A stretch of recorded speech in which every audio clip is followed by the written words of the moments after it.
Seek first to understand, then be understood. This is Covey's fifth habit of highly effective people.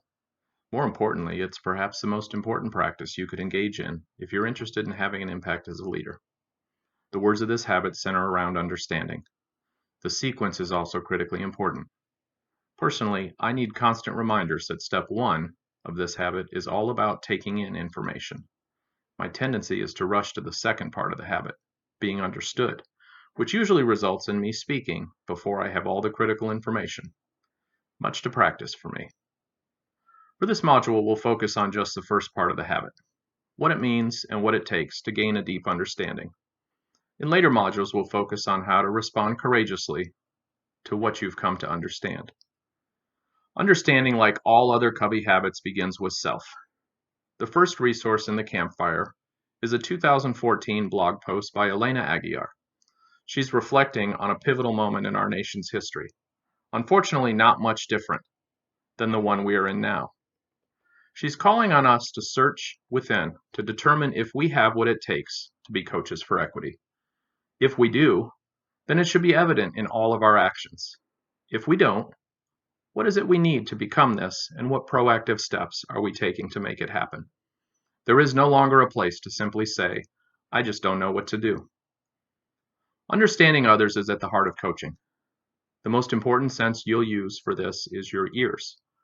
Through a video you'll access in the campfire, you'll explore levels of listening and learn about level 3, global listening, as an optimal skill to develop. Coaches have a key role in inspiring others to make technical and adaptive changes.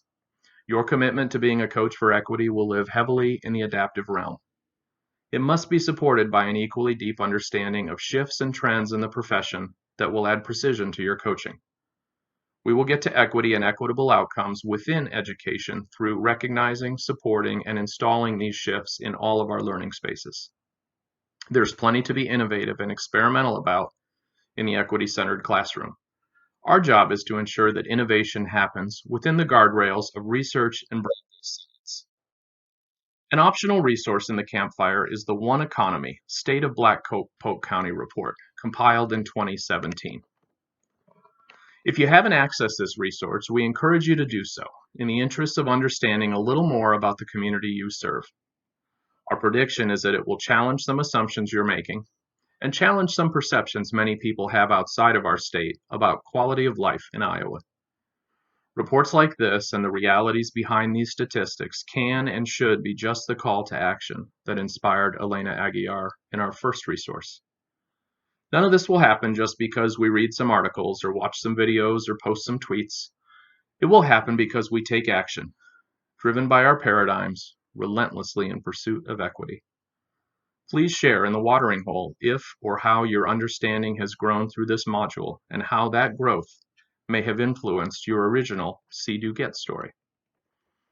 If you subscribe to the daily 7 Habits boosters on the phone app, you would have seen this reminder on Saturday, June 20th. I'll close with the words from that booster.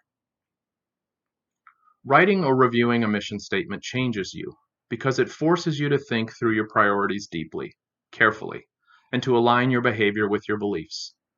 As you do, other people begin to sense that you're not being driven by everything that happens to you. You have a sense of a mission about what you're trying to do, and you are excited about it.